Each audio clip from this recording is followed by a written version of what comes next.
Shalom warga kerajaan, selamat pagi. Puji Tuhan kita berjumpa kembali pagi hari ini di tanggal 13 Februari.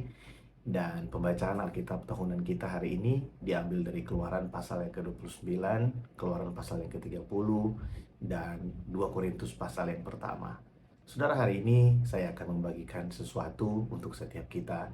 Dari 2 Korintus pasal yang pertama, kita akan melihat ayat yang ke-8 dan ayat yang ke-9. Nah, saudara, surat ini adalah surat yang kedua yang ditulis oleh Rasul Paulus untuk jemaat yang ada di Korintus. Dalam surat ini, di awal dari surat ini, Rasul Paulus ingin meyakinkan mereka bahwa apa yang Paulus janjikan, bahwa Paulus akan pergi ke sana untuk mengunjungi mereka, karena Paulus mendengar ada begitu banyak persoalan yang dihadapi oleh jemaat ini. Paulus ingin meyakinkan mereka bahwa dia pasti datang ke sana.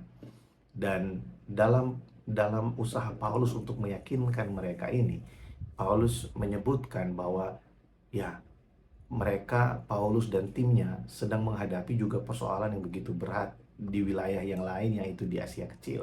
Saya akan bacakan ayatnya buat setiap kita untuk kita bisa memahami pesan firman Tuhan yang baik untuk kita renungkan pagi hari ini. 2 Korintus pasal yang pertama, ayat yang ke-8 sampai dengan ayat yang ke-9, demikian firman Tuhan. Sebab kami mau saudara-saudara supaya kamu tahu akan penderitaan yang kami alami di Asia Kecil. Beban yang ditanggungkan atas kami adalah begitu besar dan begitu berat, sehingga kami telah putus asa juga akan hidup kami. Sampai situ dulu ayat yang ke-8.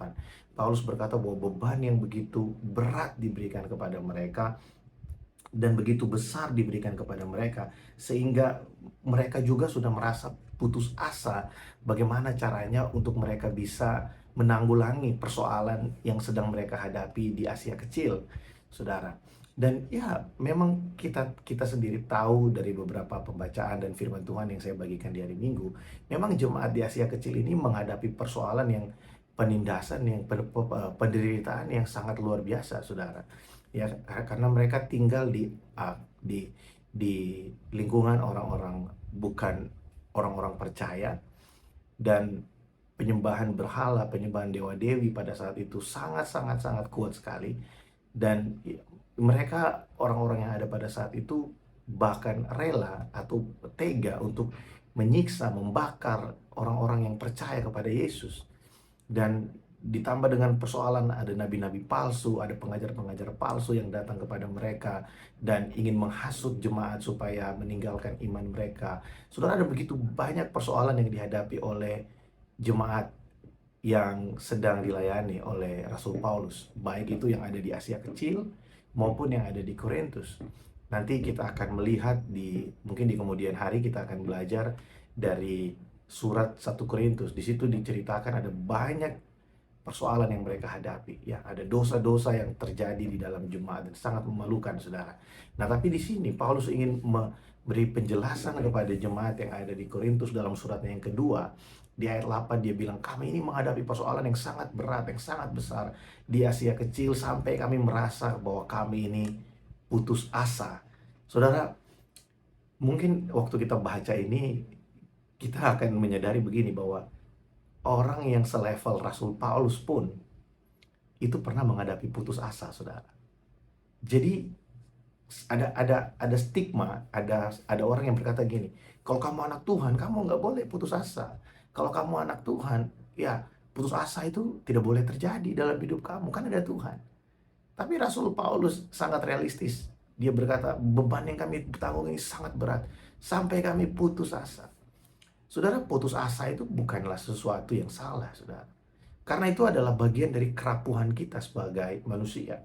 Ya, kita harus datang dan mengakui di hadapan Tuhan. Beberapa kali saya mengulangi dalam pemberitaan firman, baik di ibadah raya, ibadah tengah minggu, dan juga mungkin di sharing harian seperti ini, bahwa kita itu harus datang dengan hati yang terbuka di hadapan Tuhan. Kalau kita marah, kita benci, kita rapuh, kita terluka, lebih baik kita akui. Karena memang Tuhan mau itu keluar dari mulut kita. Tuhan, aku putus asa. Tuhan, aku gak sanggup lagi. Tapi saya bersyukur karena Rasul Paulus tidak berhenti hanya sampai di kalimat itu. Di ayat yang ke-9, ya, dia menulis seperti ini. Bahkan kami merasa seolah-olah kami telah dijatuhi hukuman mati. Jadi saking putus asanya Paulus itu sampai berpikir bahwa wah udahlah mati kita ini, nah gitu bahasa saudaranya gitu. Wah ini terlalu berat persoalan nih, matilah aku ini. Nah gitu saudara ya.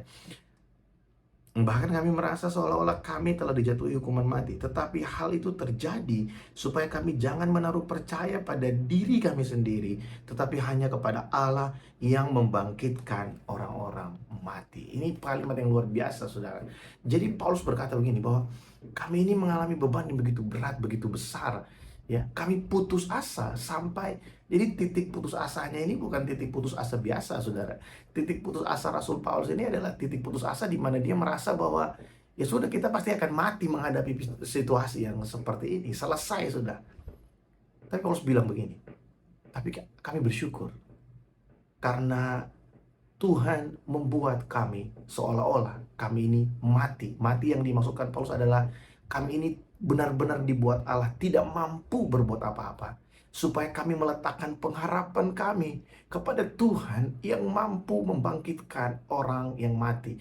Tuhan yang mampu memberi kekuatan kepada orang yang tidak bisa berbuat apa-apa. Saudara, pengharapan Paulus ini jauh lebih besar daripada keputusasaan yang dihadapi. Saudara, coba bayangkan kalau kita ada di situasi yang mungkin kita dipermalukan, tapi kita tidak dapat berbuat apa-apa. Kita ada di dalam persoalan yang begitu berat, lalu kita tidak tahu harus berbuat apa. Kita nggak punya tempat untuk minta tolong dan lain sebagainya. Tapi kita diberikan satu hikmat begini, bahwa hey, Tuhan mungkin bawa kamu sampai ke ujung dari kekuatanmu, supaya di situ kamu mengerti bahwa memang kamu nggak bisa tanpa Tuhan. Hanya Tuhanlah yang mampu menolong kamu. Itu yang ingin Rasul Paulus sampaikan. Bukan hanya untuk orang-orang yang ada di Korintus, tapi juga untuk saya dan saudara pagi hari ini.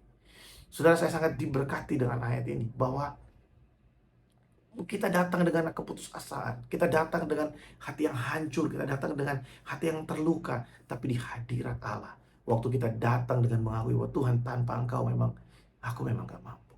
Seringkali kecenderungan kita adalah kita menunggu sampai semuanya udah selesai, kita udah keluarkan semua energi kita, baru kita datang mengakui, ya aku gak mampu tanpa Tuhan. Tapi sebagai gembala, saya ingin mengajak kita, jemaat Tuhan, saudara, jangan tunggu sampai semuanya kita lakukan, baru kita mau berkata tanpa Tuhan kita gak mampu. Justru di tengah-tengah kita sedang berusaha menghadapi persoalan kita, mungkin usaha kita kecil, tapi karena kita tidak berharap kepada usaha kita, bukan berarti kita tidak perlu berusaha, tapi kita tidak berharap kepada usaha kita. Berusahalah, tapi jangan berharap sepenuhnya. Jangan jadikan usaha kita adalah sebagai ya pengharapan kita. Berharaplah kepada Allah. Walaupun usaha kita tidak seberapa, tapi Allah yang mampu membangkitkan orang yang mati, Dialah yang akan menolong saya dan saudara. Luar biasa, saudara, pagi hari ini. Saya berdoa supaya setiap kita mendapatkan sesuatu dan kita diberkati, dikuatkan pagi hari ini. Mari kita berdoa. Tuhan, terima kasih untuk pagi ini. Hamba bersyukur untuk kesempatan luar biasa hamba boleh sharing buat umat-Mu pagi hari ini. Kau memberkati anak-anak-Mu dengan segala pergumulan dan persoalan mereka, Tuhan.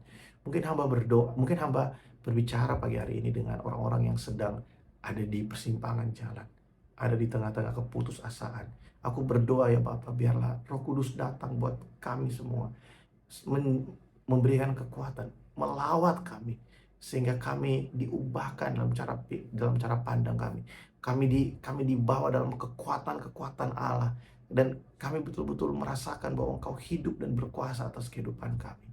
Terima kasih Tuhan, terima kasih. Biarlah berkat-Mu nyata bagi setiap kami, perlindungan dan penyertaan-Mu dalam hidup kami sepanjang hari ini. Terima kasih Tuhan. Dalam nama Tuhan Yesus kami berdoa. Amin. Puji Tuhan. Selamat beraktivitas. Tuhan Yesus memberkati setiap kita. Shalom.